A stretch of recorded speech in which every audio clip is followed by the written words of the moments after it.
Hi, everyone. Welcome to the 11th episode in the ongoing series here on Sfarim Chatter, Spanish Jewry Through the Ages. This episode in the series is another entry regarding the Spanish Inquisition, specifically focused on the town of Guadalupe, Spain, but also discussing a number of other general things about the Inquisition and, again, Marrano / New Christian / converso, and kind of what they observed and what tensions was like between them, kind of the new Christians and the old Christians, various stories, the auto de fe, following up on many of the themes, again, different scholarly opinions, but more on the Inquisition. And after this, next week's episode will also be dedicated to the Inquisition. And then after that, there'll be another one kind of loosely related, but a lot of these will be related to the Inquisition / again, whatever you want to call them, Marrano, converso, New Christian. So there'll be more on that before we get to 1492, and we'll continue afterwards. There's still going to be the South American Inquisition in Lima, as well as some other general discussions about conversos and their movement throughout Europe, and so on. And you'll hear more about them.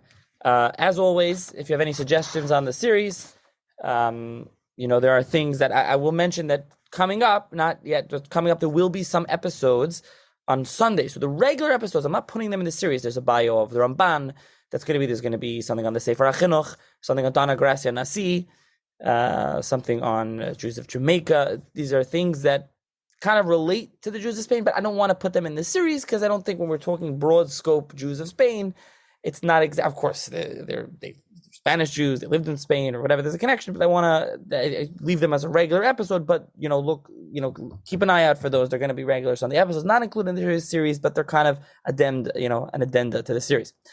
Furthermore, but if you have any suggestions for other episodes in this series, now that as the series is getting more fleshed out, it's a little bit larger. You can see what's missing, things like that. I know that there's obviously philosophy we haven't really done.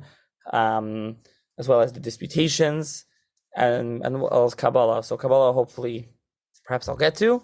But the other ones, I know about them. We'll see if I get to them. But again, if you have other ideas, things you think are missing, and naturally things will be missing, but feel free to email me, sfarmchatter@gmail.com. I would like to mention, as always, the corporate sponsor of this series, Gluck Plumbing, for all your service needs, big or small in New Jersey, with a full service division from boiler changeouts, main sewer line snakeouts, cameraing main lines to a simple faucet leak. Gluck Plumbing Service Division has you covered. Give them a call, 732-523-1836, extension 1. Again, 732-523-1836, extension 1. So if you have any plumbing issues, call them, tell them you heard it on Sfarim Chatter. Thank them for sponsoring this series as well as the Shopsy series. If anyone wants to sponsor an episode or just support the podcast in any way monetarily, you can do so. There's a link via PayPal. You can also Zelle, Chase QuickPay. It's sfarimchatter@gmail.com. The information is in the show's notes. I very much appreciate that.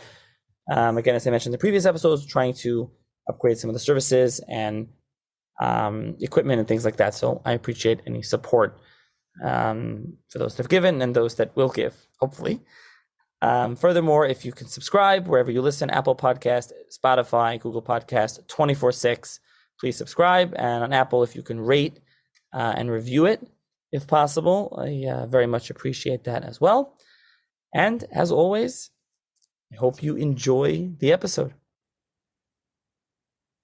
Hi, everyone. Welcome to another edition of the Sfarim Chatter podcast, another episode on the series on Spain and Spanish Jewry, and especially on the kind of part of the series discussing the Inquisition. This episode of the podcast, I'm going to be joined by Professor Gretchen Starr-LeBeau, who is the Jean and George Todd Professor of Religious Studies at Principia College. And we'll be discussing, like I said, the Spanish Inquisition, specifically the town, or village of Guadalupe, Spain, which Professor Starr-LeBeau wrote a book a number of years ago called In the Shadow of the Virgin, published by Princeton University Press. So thank you for joining me. Thanks so much for having me. I'm looking forward to it. So let's start off. Tell the listeners a little bit about yourself and your background.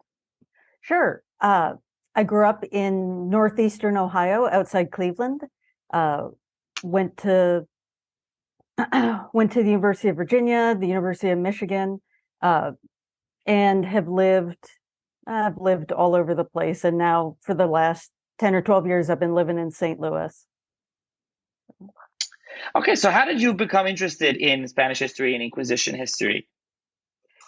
So I always loved history, and the professor that I loved most at the University of Virginia was denied tenure.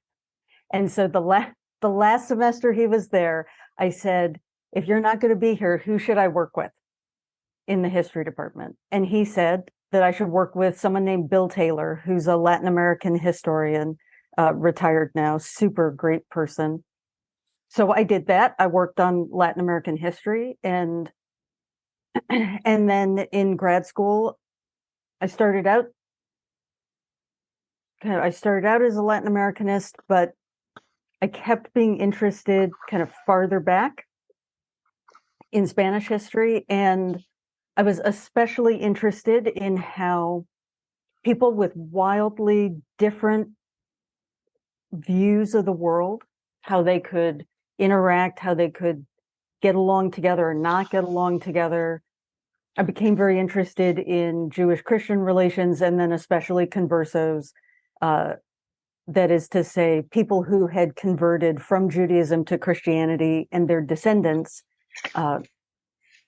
And that became what I wanted to focus on. And Guadalupe had there were still a lot of documents that exist from that town from 500 years ago. There were a number of Inquisition trials, and the Inquisition became a way to kind of explore how people did and did not get along in the past on these really kind of fraught questions of religion.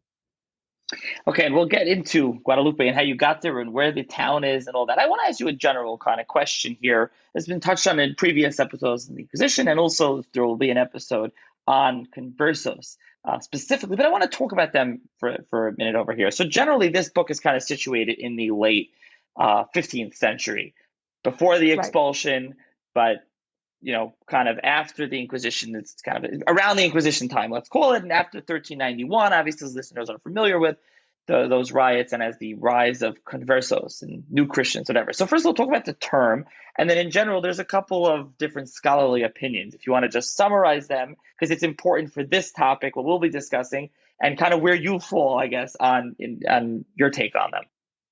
Right. So,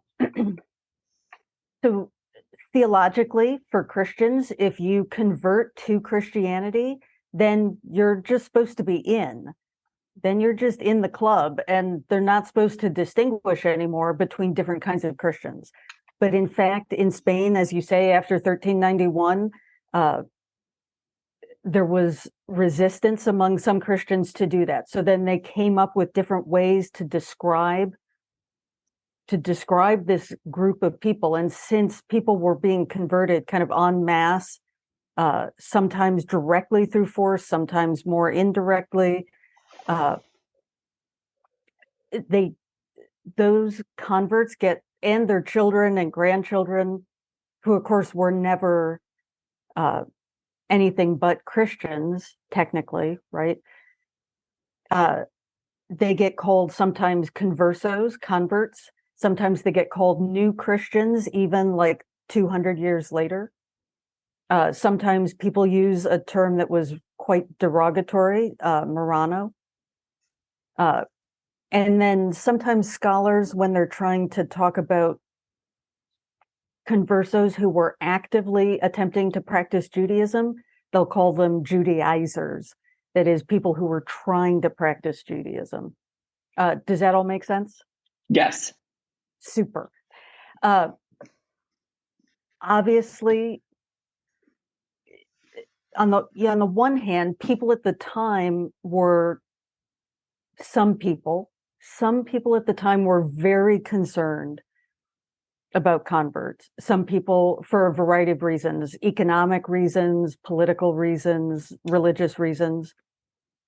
There were also many people who were very hostile to this idea of segregating out converts. So there was a debate among Christians, among so-called old Christians, right, about how to treat this new group of newly converted Christians. There was debate at the time, and then scholars continued to debate different ideas about who these folks were, how they understood themselves, right? So the father of the past and present prime minister of Israel, Benjamin Netanyahu's father, Benzion Netanyahu, was a super important scholar on this. He wrote a number of books in which he argued that all converts were genuine Christians and they had nothing to do with Judaism. And part of the reason he argued this was that he saw all the Inquisition and all of the behavior of Christians as being motivated by racism. There was another scholar, an Israeli named Chaim Beinart, who argued exactly the opposite, that all conversos were trying their best. I think he said in one book, trying their best to fulfill the law of Moses, right? At all times, all of them. More recently, I would say neither of those kind of extreme positions are central in the field anymore. So people can imagine, all right, some conversos wanted to practice Judaism, some were willing converts to Christianity. And I think I think many scholars now can imagine that even a single individual at different points in their lives could feel more of an affiliation for one religion or another. What I see in the documents is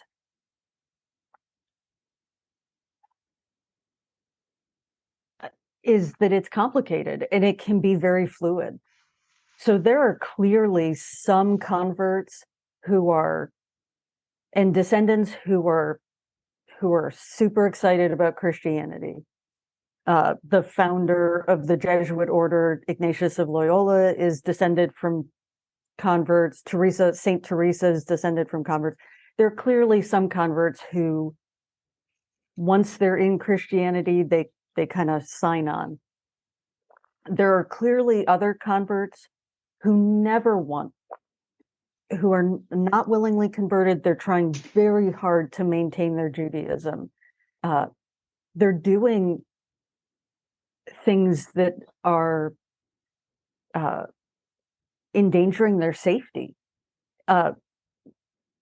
Not super public, but they're keeping kosher. They're lighting candles for Shabbat. There are women who are, to some extent observing they're describing mikvah. They're circumcising children, right? Like those are things that if they get found out are incredibly dangerous. So there are some folks who clearly are very committed. And then there are some folks who,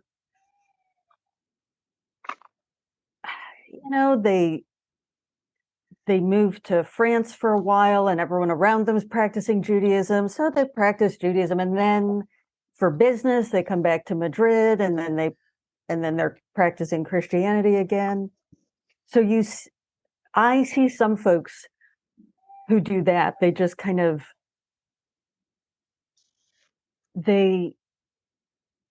maybe it's very utilitarian. Maybe it's kind of a lack of religious commitment in any way at all, right? But people can lead very complicated lives. And in some cases, even people who want to be observing Judaism, they've grown up in a Christian environment.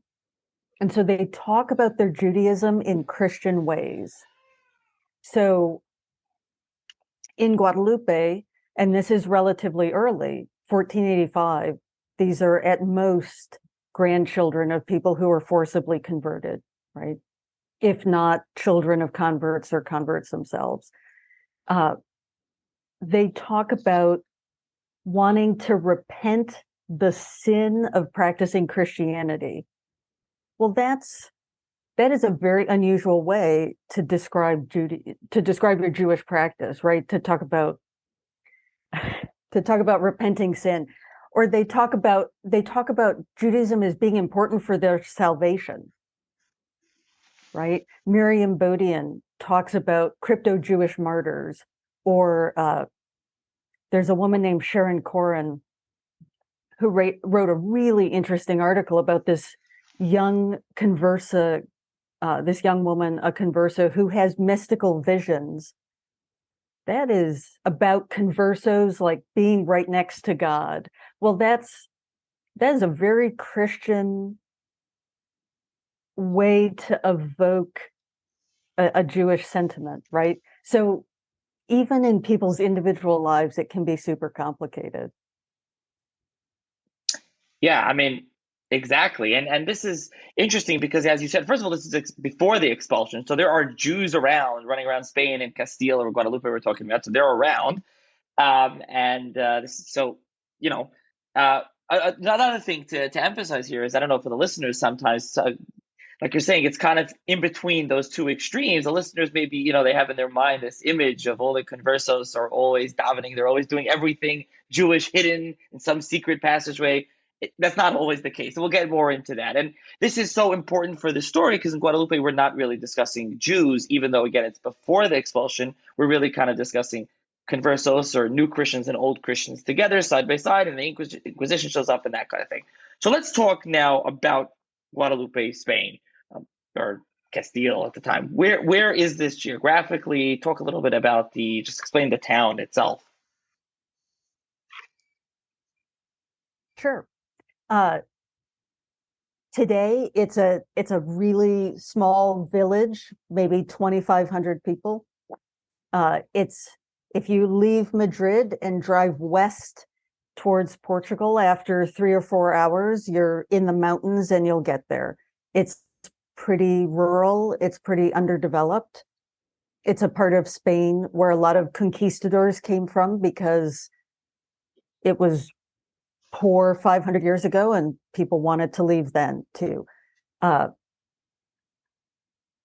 this town is not too far away from an old Roman road, which is still being used. Well, now it's a highway. It's the N5 highway. So there's this Roman road that leads people not too far away from Guadalupe. And it has a little statue, an image of the Virgin Mary, holding the baby Jesus.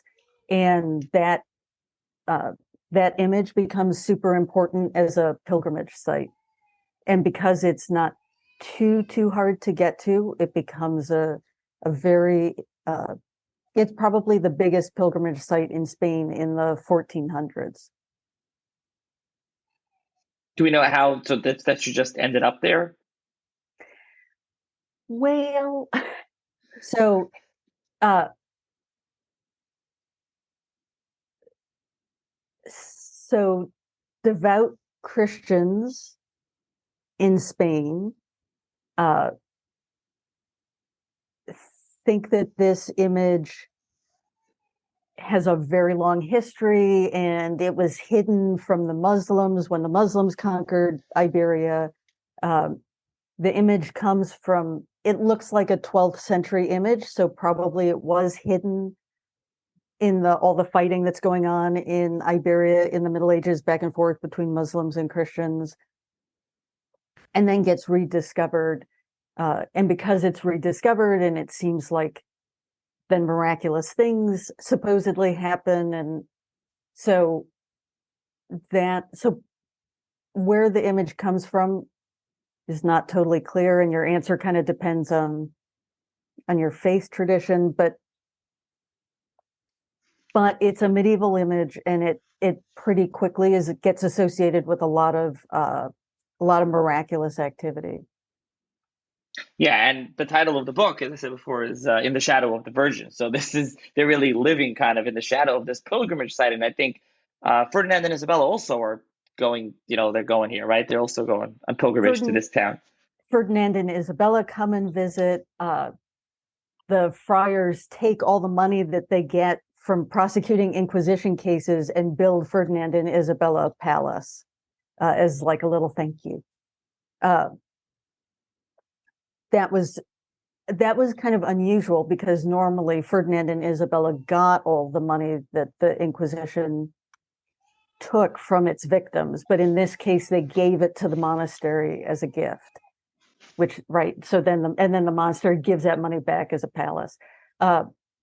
Cervantes, right, the author of Don Quixote, comes on pilgrimage to Guadalupe. Columbus comes on pilgrimage to Guadalupe. When Columbus brings indigenous people back from the Americas, he brings them to Guadalupe to be baptized. So it's a very important, it's a very politically well-connected place. And it's a pilgrimage site is kind of like a tourist town, right? Like there are a ton of people coming through. They've got public bathrooms. They have a lot of inns. They have a ton of shoe shops because people walk there and they wear their shoes out. And so then they need to buy new shoes so they can walk home, right? And like little, souvenirs and things, tchotchkes. So it functions kind of like a tourist town. So is this why you ended up focusing on this town specifically? Partially because it's an important place. Partially because for those early Inquisition years, a lot of the documents are just gone. And Guadalupe is one of the few places we don't have all the records, but we have of about 230 trials, we have still 37. So that may not sound like much, but it was enough to learn quite a lot about how the Inquisition was working in those first years. And of the 120 friars who lived in the monastery, friars kind of like monks, there were 120 of them who lived in this monastery, holding religious services and managing the shrine. Of them, 21 were censured for Jewish practices inside the monastery. So that made it worth studying too. Okay, let's talk a little bit about the monastery. Again, this is something before we get into actually the Jewish or like the new Christian, old Christian relationship and what's going on here in the Inquisition.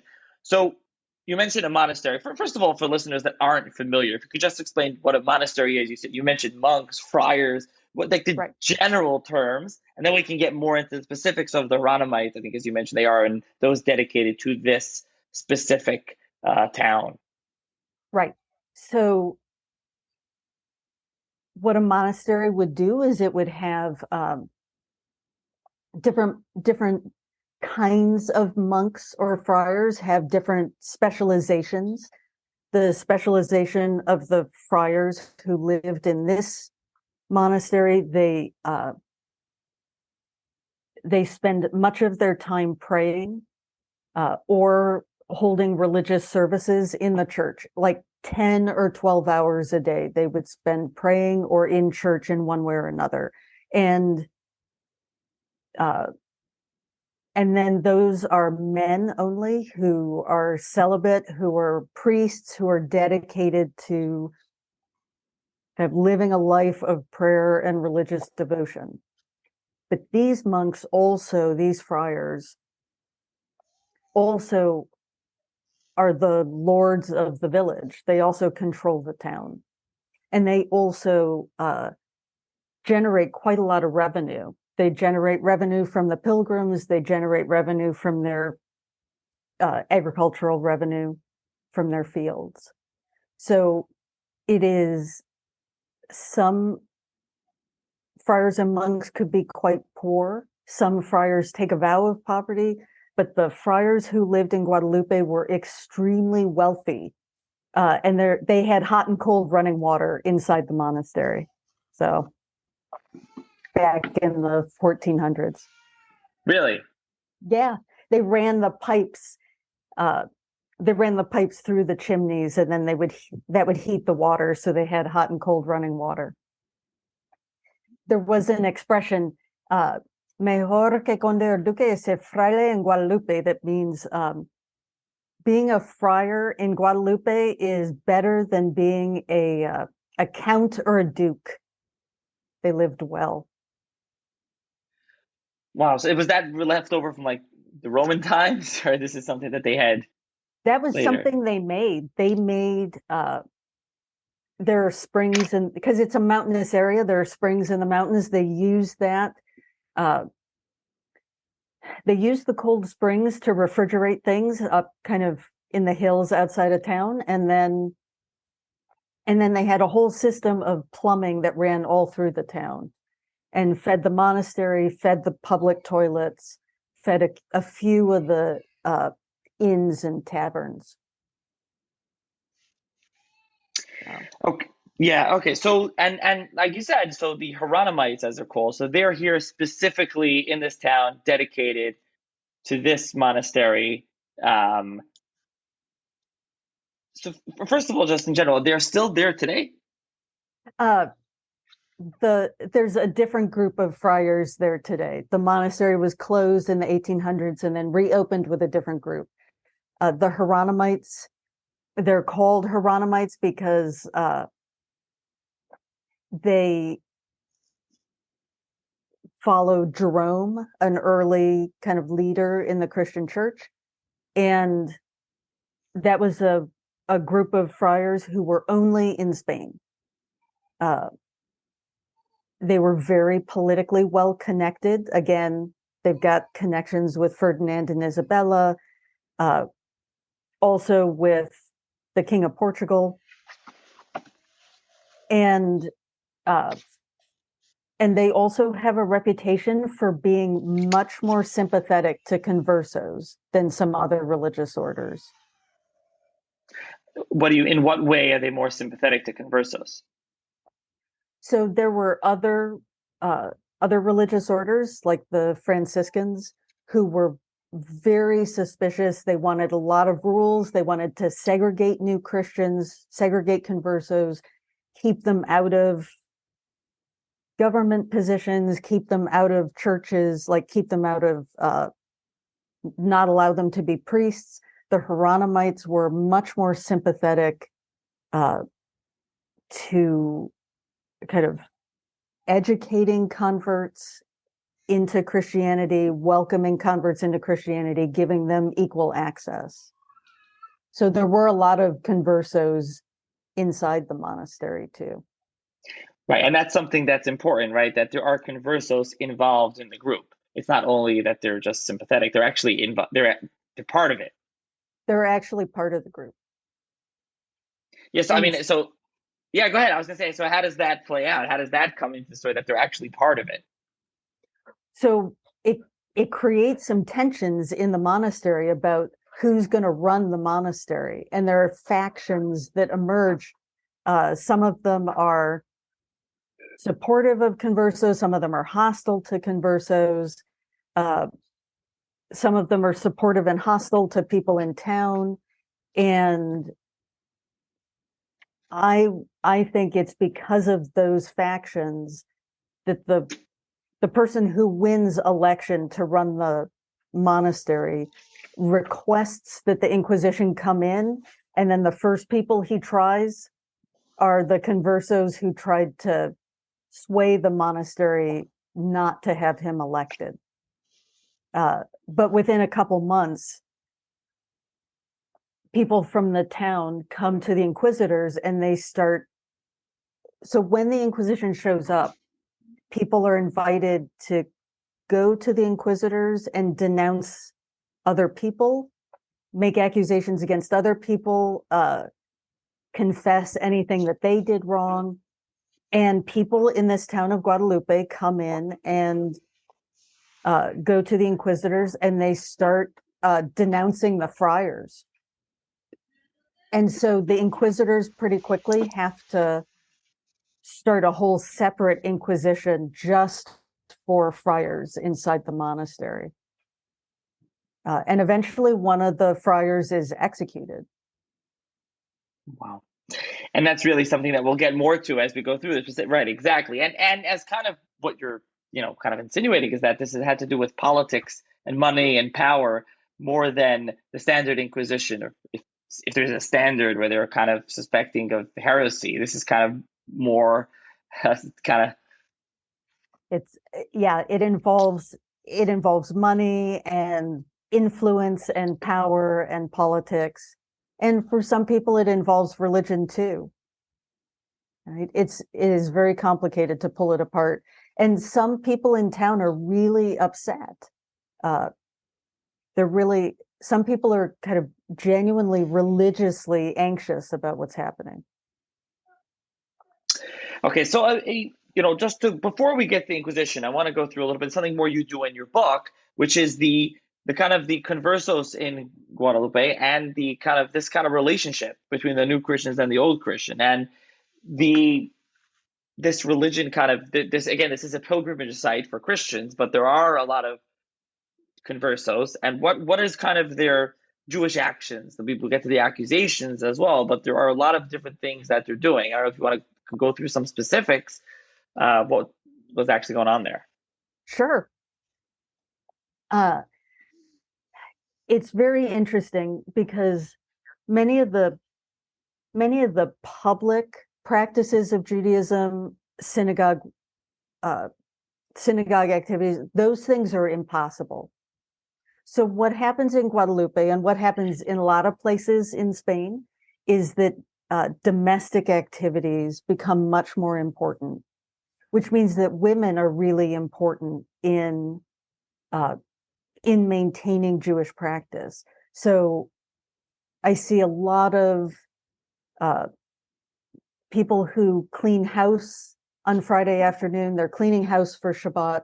They're lighting oil candles and their oil lamps. And so sometimes they'll set them like in a little tray of water and let them burn out, right? And so, because they're worried about the danger of fire. So preparing for Shabbat, keeping kosher, making a little challah offering when they're baking bread. That's another thing that shows up super often.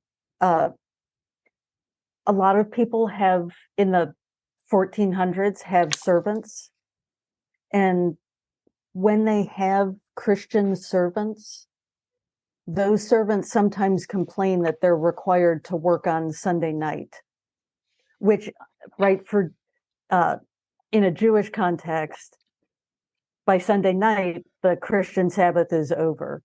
But for Christians, it still is going through the evening, right? So they will also servants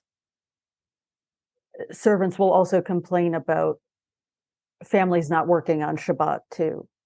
So they're keeping kosher, they're cleaning their pots in a kosher way. Some women are clearly there's some descriptions of some things that sound kind of like mikveh baths. And then, so we have those kind of domestic activities. And then in addition, we have, there are some holidays that get celebrated. So Yom Kippur, again, like even though there's a desire to practice Judaism, they're immersed in this Christian world. And so there's a lot of concern about sin. So Yom Kippur, like the major fast, they call it in Spanish, like I see that show up often. There also are a lot of conversos who are practicing Monday and Thursday fasts as well. Passover comes up, unleavened bread comes up, matzah, like pan centeño in Spanish. And then I see some references also to Sukkot. So, which is called like the Feast of the Huts, the little huts. And it gets celebrated at like random times, but it's clearly Sukkot. So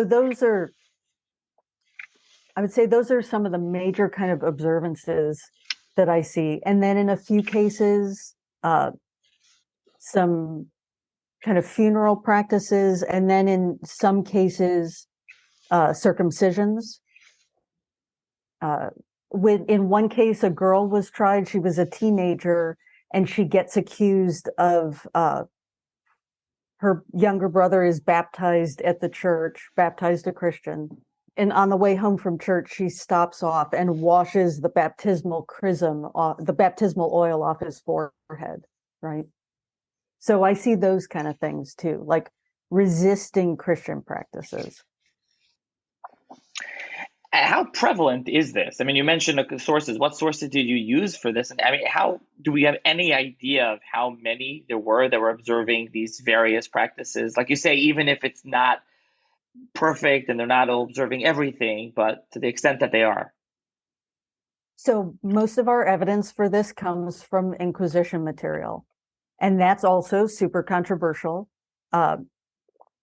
Right? Benzion Netanyahu says it is utterly unreliable, right? And Chaim Beinart's like, you can take that stuff to the bank.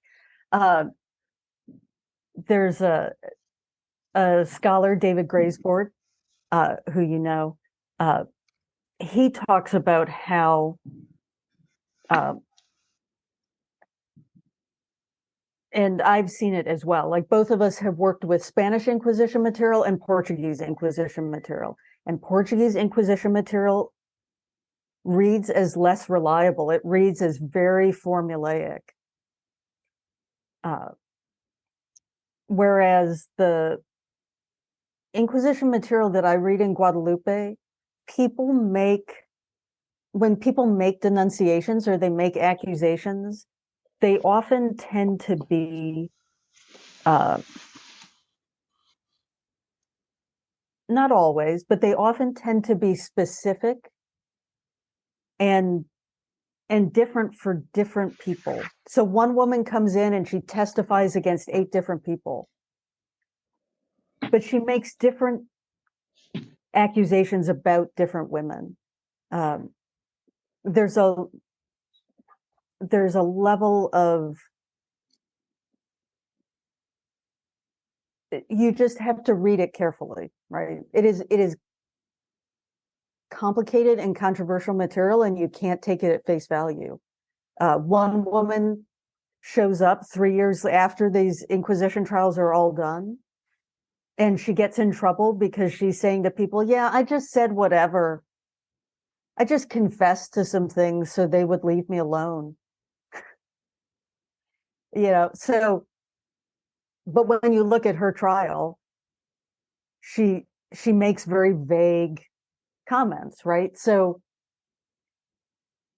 it just requires careful reading. You can't believe everything you read, but you can't discount everything you read. And when you see certain things show up, some people in particular, and I can talk about specific cases if you want, like some people in particular generate a lot of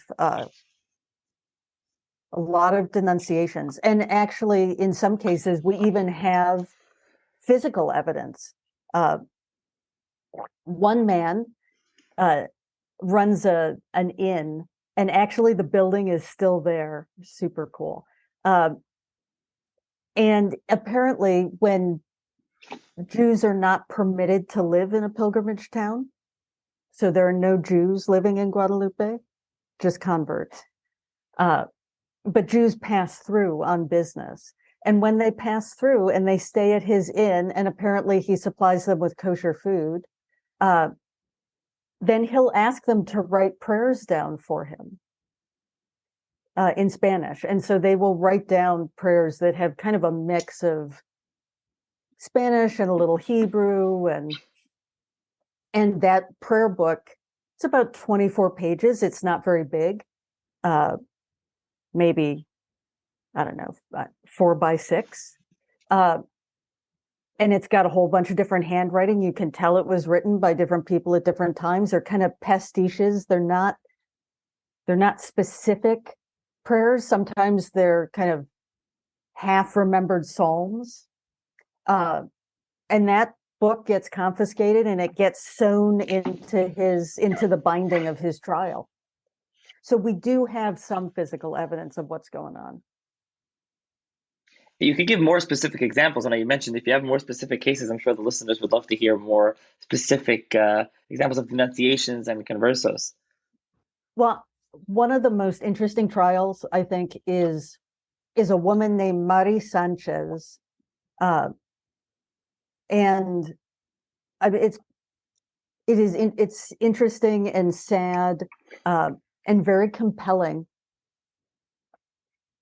She is a woman, and again, women show up a lot because Kashrut, Shabbat, these are really women's activities. There are many denunciations against Mari Sanchez, including her own daughter. Her own daughter testifies against her. Her own daughter testifies against half a dozen women in the town, but she specifically testifies against her own mother. And the daughter also is accused. She's also in the Inquisition prisons. She gets a relatively minor penance. She lives outside of Guadalupe. They bring her back for the trial. My guess is that she married an old Christian, that she's not married to another converso, because she's in a town where there are no conversos. And when she testifies against her mother, she says things like, my father was a good Christian, but my mother was completely Jewish. She says that her mother took a drawing of a crucifix of Jesus on the cross and, threw it into an outhouse. She makes very damning accusations against her own mother. And in that moment, we can see some of the things we've already been talking about, right? We can see how different conversos have different responses to their situation. Some clearly seem to be more committed to Judaism. Some seem to be more committed to Christianity. Was it that was the daughter's motivation to testify religious, or I'm guessing there were other tensions? Was it only other tensions? If the daughter made uncorroborated statements, we could think that it was just kind of a hatchet job against her own mother for whatever reason. But Mari Sanchez had a lot of other people testifying against her as well. And Mari Sanchez also, she too would talk to visiting, when Jewish people would come through town visiting, she would say, okay, so can you tell me when this gets celebrated? Can you tell me, she was making offerings to because there's still a synagogue. There's still synagogues in Spain in 1485. She's making offerings to synagogues elsewhere in Spain and asking Jewish travelers who come through to take money for her to make offerings. So this kind of mother and daughter gives us a window into how brutal and how families could just be ripped apart by what the Inquisition was doing. And how people use the Inquisition for their own ends, right?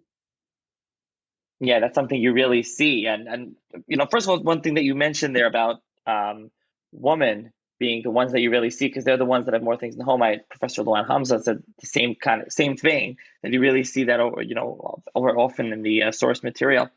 But one thing you said about her, about Marie, that she would give things to shul, to synagogue, and other places. There were still Jews there. Were there Jews in Guadalupe, and how often did Jews pass through Guadalupe? That these conversos had sort of a connection to Jews. It's impossible to know how often they were coming through, but there clearly were Jewish merchants coming through. So again, there are 5,000 people there. That's a good-sized town in 1485. It's an important And the monastery is politically important. It's quite wealthy. It's an important, it's just an important economic site. They have also a big business in copper pots in the town. So Jewish merchants are coming through, you know, my best guess is that they're coming through kind of on a semi-regular basis, often enough that they know which inn to go to so that they can have kosher food, often enough that people are kind of keeping an eye out for them for whatever reason. So this kind of connection between the Jews and the conversos is kind of, I mean, what kind of a connection is there though? More, do we know more about that, or it's basically what, like you're saying? It is, I think for a while, there was this thought that of course there would be connections. That's not always the case, right? Like when you have some Jews who willingly convert to Christianity and then are kind of all in on their Christianity, that there can be some hostility there, obviously.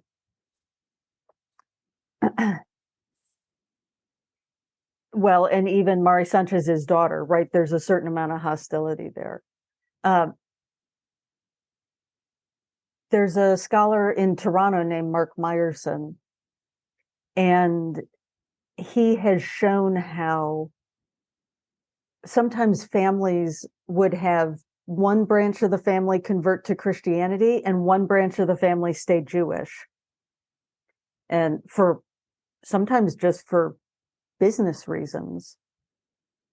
And the Christian half of the family could engage in other kinds of networks of trade than the Jewish half of the family. Another scholar in Colorado named Roger Martinez has shown how this has happened both in Spain and in the Americas. Super, super interesting. So sometimes there are connections, sometimes there are family connections between Jews and conversos, and they're very close connections. And then sometimes it can be much more tense. And of course, just a few years after these trials are done, all the Jews in Spain are expelled. So then everything changes. Yeah, so we'll get to the trials and very shortly. One more thing is really kind of, we should, further emphasize is the relationship between the new and old Christians in Guadalupe and with the friars in there, and then the tensions, the cultural tensions caused between the groups in the town, and how, we'll get to the Inquisition. So a lot of, there are some, I feel like I've said it now 20 times. It can be very complicated. Some of those conversos are very well integrated, and some of the conversos work very closely with the monastery and with the friars. Some of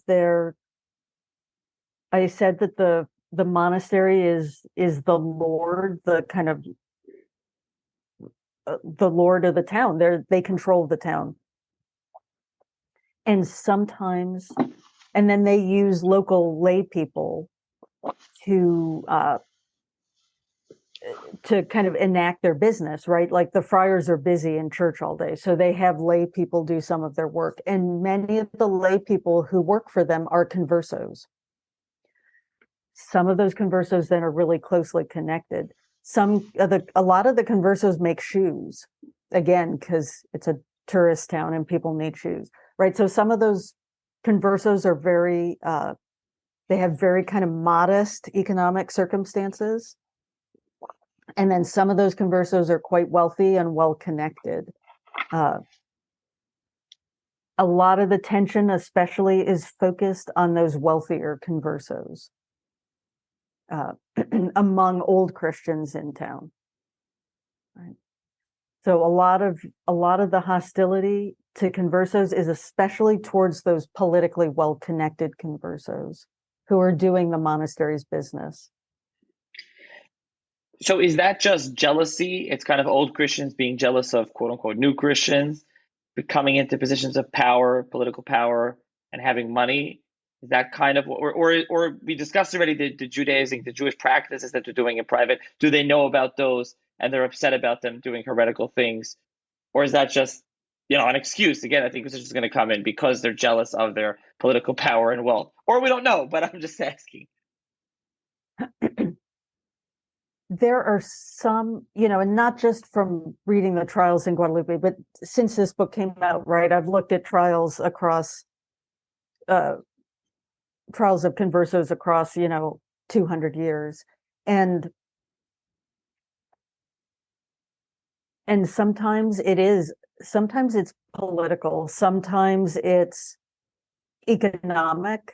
In one case I read, in another city, this couple fires their maid for stealing from them, and then she reports them to the Inquisition. And they say, well, she stole from us, and that's why we fired her. And the Inquisition says, you have no case, and that's the end of it, right? So some cases are like that. Sometimes some people do seem really religiously anxious about what's going on. And sometimes people are angry about one thing and then everything makes them angry, right? Like they're economically upset and then they realize they're also upset about what's going on kind of in political or religious terms too. Okay, so now I think we should get to the Inquisition. I think people then and now can be kind of complicated. Pardon me? Yeah, no, perfect. I sorry, I thought you were done. I was saying I think we should, as you're saying with these tensions, I think that we can get to the Inquisition. In 1485, the Inquisition shows up in Guadalupe. So how do these tensions lead to that? I mean, what are the origins of the establishment of the Inquisition in Guadalupe? So there are two factions inside the monastery battling for control. Because again, they're wealthy. It is politically well connected. Running this monastery is a big deal. And there are 120 friars. And so they don't all get along. One faction is more supportive of conversos. And one faction is less supportive of conversos. And the wealthy conversos in town, the wealthy lay people in town, give money to the pro-converso faction to try and get them elected head of the monastery, and they lose. And the anti-converso prior who wins the election then asks the Inquisition to come in. He names himself. This is unique. This is really highly unusual. He names himself an inquisitor with the two that Ferdinand and Isabella send in. And then the first people they try are politically and economically well connected. So the first people they try are all men, and there aren't a lot of very specific accusations. There aren't a lot of accusations about prayers. There aren't a lot of accusations about Passover or Yom Kippur or anything like that. It's very vague. And it looks to me like it's payback for that, for trying to influence the election. So the first kind of trials that happen at the very beginning are like that. Then once they've done that, then they start to try women like Mari Sanchez, who's teaching people how to keep kosher. Right. And so then you have people like that, and then they kind of work their way through. Then that's when they start trying friars as well. Right. So when they first come in 1485, the Inquisition is established a little earlier, 1478, thereabouts. So is there any Inquisition, anything in Guadalupe, or it's nothing? They have to be requested of Ferdinand and Isabella to come in? That's right. So in those first couple years of the Inquisition, the first 5 or 10 years, they just went from city to city. And Ferdinand and Isabella specifically would send them to cities where they had a lot of political unrest. Seville, Cordoba, mostly in the south of Spain.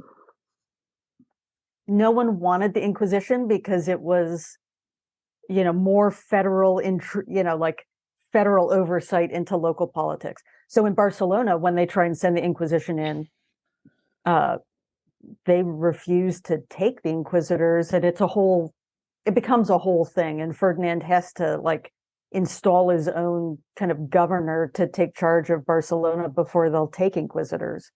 No one really wants them, except in Guadalupe. They come in, they're there for just about a year, like the year of 1485. They leave, I think, the end of November. And in that year, out of 5,000 people, they try about 230. Wow, so it's a really large number. And so, like you said, the inquisitors come in, and then the local guy inserts himself as well, which, as you mentioned, is kind of odd. It's a kind of real outlier. He's involved. So it's just, what are these trials? You said, especially, I don't know, the beginning ones, as you said, they tried 230. We're not going to mention all of them now, but if you want to mention some specific trials and what that process ends up being like in Guadalupe, how the accused defend themselves, what happens. Right. Those early trials that seem politically motivated to me, they go fairly quickly. But the Inquisition does have a legal foundation to it. It is, if you've already talked to Luann Homza, then you know a little bit about how the Inquisition functions. There are defense attorneys. There's one man who serves as defense attorney for all the trials in Guadalupe, and he does try and make an effort to mitigate what's going on. There's also a prosecution attorney. The deck is kind of stacked against the defense. People are allowed to testify for the prosecution anonymously. But people do find ways to defend themselves. One man, for example, his name is Andres Gonzalez. Andres is one of these people who worked for the monastery. And he is pretty typical in that he tries to head things off by confessing at the beginning, I'm really sorry, I didn't mean to do it. He also, something that a lot of people in Guadalupe do is they say that this is stuff they learned from relatives who are dead. My grandmother taught me to do this. My mother asked me to do this. I just do it because it was important to my parents, right? That's especially effective for women, right? I was just being a good daughter. That's one thing that Andres Gonzalez does. He blames his dead mother for everything, right? And then that's safe. Like, she can't be hurt by that. One person in Guadalupe whose trial I read says that his accusers have a grudge against him. And he says, these 8 people have a grudge against me, and so you can't count their testimony. And that's true. If someone testifies against you and they have malicious intent, they have some kind of grudge against you, then their testimony doesn't count. And so he gets off by persuasively arguing that he's kind of an unpleasant person and he has a lot of enemies in town. Yay him. But now they don't all get off, right? No. So the most common sentence is exile. Those politically connected people who were tried early, they tended to be executed. And some of the women, like Mari Sanchez, she's also executed. But the large majority of people who are tried in Guadalupe are just sentenced to exile. And then there isn't really a prison system in Spain before the 1700s, but there are a few people who are under house arrest as well. Exile could be really, it could be quite difficult. You don't have a community to support you. It's hard to get work. It's hard to reestablish. But the interesting thing about Guadalupe, and one of the things I enjoyed about studying it, is I also had these other records, just random, town records about things that were happening. And all these people are sentenced to exile, but they don't seem to go. Like, they're still there. So it's not clear to me. It's not quite clear to me, like, if they ever left or if they left and kind of drifted back after a few months. But within 3 years, most of those people sentenced to exile are back in town. And they're there for 15 years. So in 1499, 14 years after the trials, another prior says, you guys really need to go now. Right? So it's complicated. Some people are tortured and executed. One of the friars is executed because he tells people in confession to boil chicken and not roast it so that, so they can eat meat on Fridays and not get in trouble. That, it turns out, is a thing you're not supposed to do.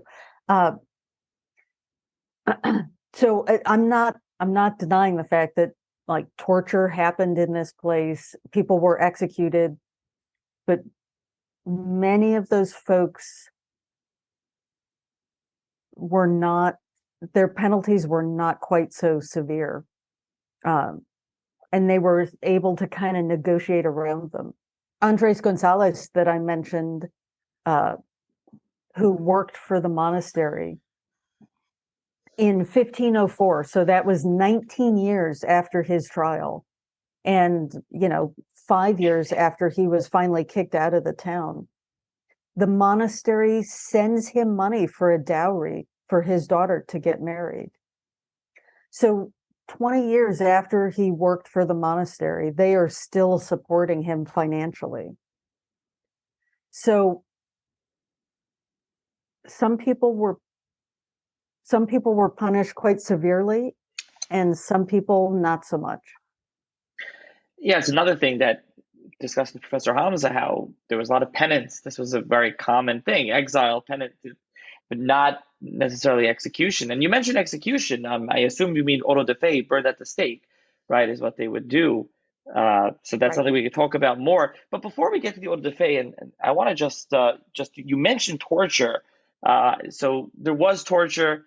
Again, another thing that she mentioned, I don't know if you want to talk about it, how common torture was, especially again, we're focusing here on Guadalupe, using this as like a microcosm of Spain. How prevalent was torture in these trials in Guadalupe? So overall, for the whole 300 years of the Inquisition, torture was very uncommon. Maybe 3%, 5%, 7% of trials included torture. Most torture happened in the first 25 years, so around the time when the Guadalupe trials happened. But even then, torture in Guadalupe is not super common.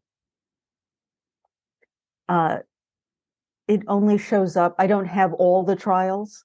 I have some of them. It only shows up in a few trials. They are using, basically, they're waterboarding people. So, okay, so now moving ahead, like you said, the execution, auto da fe, how many times did that happen in Guadalupe? And was there a specific reason that you can see looking at the trials why these ended up in being burned at the stake and these ended up, like you said, with a more lenient punishment? So there was, I mentioned Mari Sanchez, who was tortured and executed, whose daughter testified against her. Mari Sanchez, I think, is typical of the kind of people who get burned at the stake, in that she absolutely denies everything.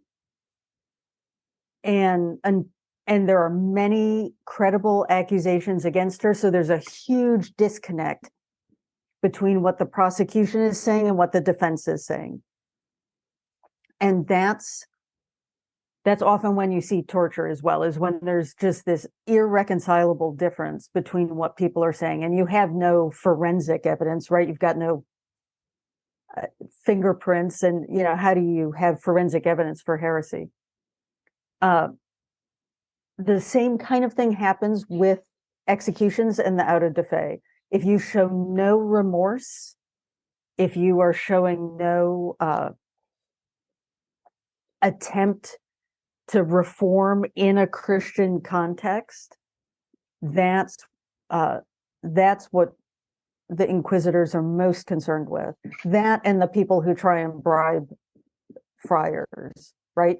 So the people who tried to bribe the monastery, those folks are all executed. But other than that, it is the people who seem least repentant. There's another woman who's also named Maria, and they're being held. A lot of these women and men, for that matter, they're being held in just a few large rooms. And so this woman goes, she's been interrogated. She realizes they know very damning things about her. She goes to Mari Sanchez in the prison and says, "What should I do?" And Mari Sanchez, who has already been sentenced to execution and is just waiting for that sentence to be carried out, says to her, "You need to confess everything." And this other woman, also named Maria, she goes to the inquisitors and she cries and she says she's sorry, and they change her sentence from a death sentence to exile. So that's what they wanted. They do want religious reform. They also want other things. They have economic and political motivations too. But when they see that religious reform, that's an important marker for them. Now, what happens, to emphasize on the monastery and the friars? What does the Inquisition trials kind of do, I guess, to the monastery, to the friars, and to their kind of tensions there, I guess, between factions and between the conversos there and the pro-converso kind of factions in the monastery? For the monastery, it has a number of really important effects. On the one, it brings in a huge amount of money. The Inquisition generates a lot of revenue in these early years, and the monastery is the beneficiary of that. It also changes the political dynamics inside the monastery, so that anti-converso faction will become more dominant. And in the decades after that, that anti-converso faction becomes dominant across that Hieronymite order. So there are other monasteries with Hieronymites, and the kind of pro-converso factions across the Hieronymite order begin to come under more and more pressure. It is also kind of, I would say it's kind of the high water mark for the monastery as well, right? Like it doesn't look good to have 21 of your 120 friars be censured for disbelieving Christian doctrines, for keeping kosher, for lighting candles on Shabbat, for refusing to eat pork, right? It is, the monastery continues to be well connected and important, but it doesn't have quite the same, it just isn't going to be quite as important going forward. It just can't be. So you do see those after effects where kind of it is affected by these trials and what goes on. Absolutely. So then the Inquisition packs up and leaves. So, Yep. I mean, why and how common is that? Explain to the listeners that the Inquisition was there for 1 year, did these 230 trials, and they left, never to return to Guadalupe. Yep. So in the early years, that was how they worked. They would go someplace, they would try everyone they could find. It was kind of scorched earth. And Guadalupe is, 5,000 people. It's big, but not huge like Seville. So they're there for a year and then off they go. Same thing happens in other places. But within a few years, so that's typical of the very, very first trials. But then within, 10 or so years, then they start to set up permanent tribunals. And there's a permanent Inquisition tribunal in the city of Toledo in Spain, in Barcelona. Eventually, there are 21 of those tribunals across Spain and then Mexico, Peru, Cartagena de Indias. And they have kind of local people who will collect evidence and make denunciations, but it becomes much more bureaucratic and centralized. And then there's main oversight from Madrid as well that can act as kind of a review or a check on what these local tribunals do. And so what kind of happens to Guadalupe after the Inquisition leaves? Post-Inquisition Guadalupe, I mean, I guess I would ask this in two parts. I mean, until the expulsion, and does anything change post-expulsion? So kind of two-part question. Post-Inquisition, right, until expulsion, and then post-expulsion. In the short term, not very much happens. In the short term, for the most part, they continue to be politically and economically important. It continues to be an important pilgrimage site. But kind of in the longer term, and it's not so much about the expulsion in 1492, but just kind of changing, the changing landscape in Spain generally. The pilgrimage site becomes less important, kind of trends shift. And when Ferdinand and Isabella are in charge, they don't have a capital city. They just move around all the time. They conquer Granada and then they go stay in Granada for a couple years in the palace there. And then they'll go to Seville for a while. They'll go to Valladolid. They wander.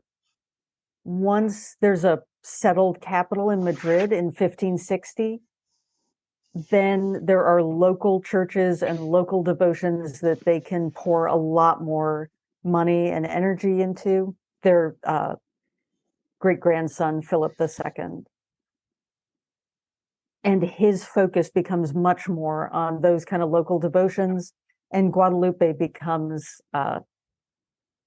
it becomes less important, and the Hieronymites become less important. Other kind of anti-converso friars, anti-converso groups, religious groups become more important, and new religious, kind of new trendy religious orders too, like the Jesuits, like Saint Teresa. So they kind of, in that kind of next 50 or so years, they lose a lot of their cachet. So as we get to the end of here, I mean, I mentioned earlier that, using this book, kind of you're using Guadalupe as like a microcosm of what's going on in Spain at the time. And is that accurate? I mean, can you use this? How do you use Guadalupe just as one town or even city at the time, if it would be, as a microcosm of Spain.